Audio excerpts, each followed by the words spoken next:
अज़ीज़ो मसीह में आप सबकी सलामती हो। मैं खुदा का खादिम पास्टर शरून शबीर आप सबके सामने आज नए साल के पैगाम को पेश करना चाहता हूँ कि आज नए साल का जो मैसेज है, जो पैगाम है, वो हम सब के लिए क्या है। हम खुदावंद के कलाम में से मत्ती की इंजील उसका 18वां बाब और उसकी 11वीं आयत जो है वो खुदावंद के कलाम में से तिलावत करेंगे। लिखा है, क्योंकि इब्ने आदम खोए हुओं को ढूंढने और निजात देने आया है। खुदावंद के कलाम के पढ़े और सुने हुए पर उसकी बरकत नाज़िर हो। आमीन। अजीजों, मत्ती की इंजील उसका 18वां बाब और उसकी 11वीं आयत आपके सामने तिलावत की गई है। इसमें हमें लफ्ज जो है वो मिलता है, खोए हुए को ढूंढने और निजात देने आया है। यहां पर जो लफ्ज है खोए हुए, इसके लिए यूनानी लफ्ज जो है वो अपोलोलोस इस्तेमाल हुआ है, जिसका मतलब है खोखला। मतलब खोखले से मुराद हम ये ले सकते हैं कि कोई भी ऐसी चीज जिसके अंदर से उसकी तमाम कारआमद चीजें निकाल दी जाएं तो वो ये बेकार हो जाती है। इसी तरह एक इंसान की जिंदगी भी है जिसमें मसीह यस्सु का नाम अगर ना हो तो वो जिंदगी जो है वो पूरी की पूरी खोखली है। आगे जाकर जब हम पढ़ते हैं तो लिखा है, निजात देने आया है। निजात मीन के उन लोगों को ढूंढ रहा है मसीह यस्सु जो 2022 में खो गए हैं। अब उनको ढूंढ रहा है कि नए साल में मैं तुम्हें ढूंढ रहा हूं।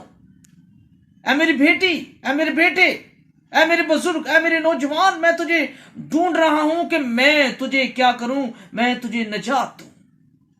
अजीजों, खुदा का कलाम हमें बाखूबी पैगाम दे रहा है कि हमारे लिए आज पैगाम क्या है, आज नए साल के दिन में हमें क्या सीखना है।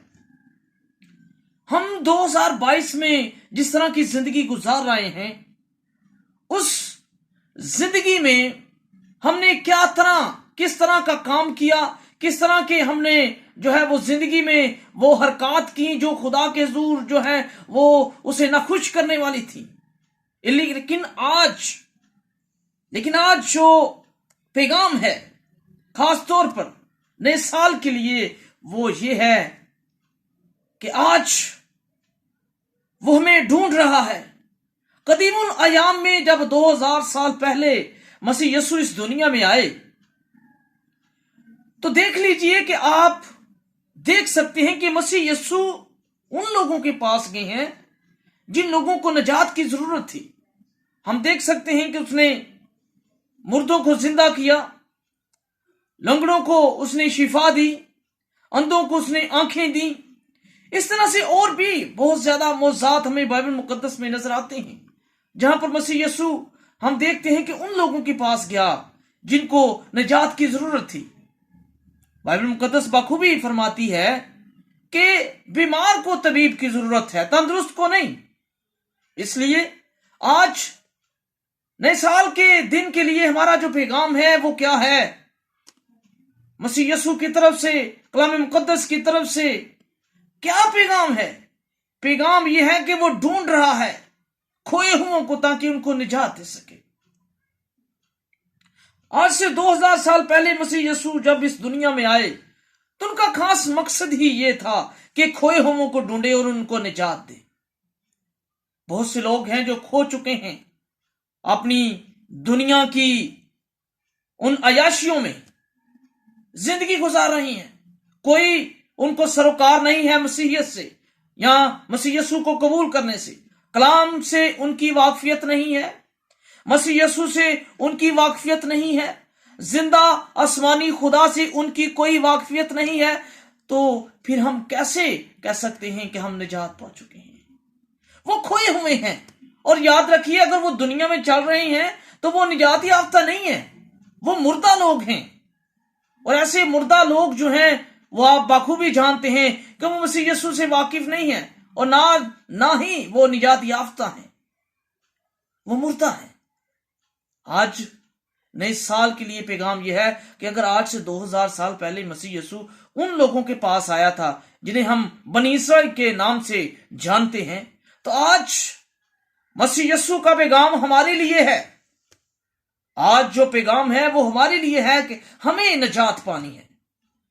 آج نئے سال میں ہمیں ارادہ کرنا ہے کہ ہم 2022 کو جو ہم نے گزار دیا ہے اسے یاد تو کرتے ہیں، لیکن اس میں کیے ہوئے ان تمام وعدوں کو جو ہم نہیں پورے کر سکے ہم اسے 2023 میں پورے کریں گے۔ اور دوسری یہ کہ جو برے کام ہم نے 2022 میں کیے یا وہ حرکات جو 2022 میں ہم نے کی تھی وہ ہم 2023 میں ہم نہیں دہرائیں گے، بلکہ ہم 2023 میں اپنی زندگی کو خدا کے سپرد کریں گے۔ 2023 میں ہم وہ زندگی جو ہے وہ ہم اپنے خدا کو دے کے ہم یہ وعدہ کریں کہ اے باپ ہم تیرے پاس آتے ہیں، تو ہمیں ڈھونڈ رہا ہے، دیکھ تو ہمیں ڈھونڈ رہا ہے، ہم تجھے پانا چاہتے ہیں، آ ہماری زندگیوں پر رحم کر اور ہمیں نجات دے۔ عزیزو، آج کا نیا سال کا جو پیغام ہے وہ یہی ہے کہ ہائے ہم اپنے گناہوں کا خدا کے حضور اقرار کریں، اور نئے سال میں جب کہ ہم شامل ہو چکے ہیں تو پھر ہم یہ ارادہ کر لیں کہ آج کے بعد ہمیں اپنی زندگی پوری کی پوری جو ہے وہ خدا کو دینی ہے، اور جب ہم چلتے پھرتے دنیا کو نظر آئیں تو ہمارے کردار سے یہ ظاہر ہو کہ دیکھو یہ مسیحی ہے۔ ہمارے کردار سے یہ ظاہر ہونا چاہیے کہ یہ ایک مسیح کا جاننے والا اور اس کا پیروکار ہے۔ خدا مجھے اور آپ کو اس کلام کے وسیلے سے برکت دے، آمین۔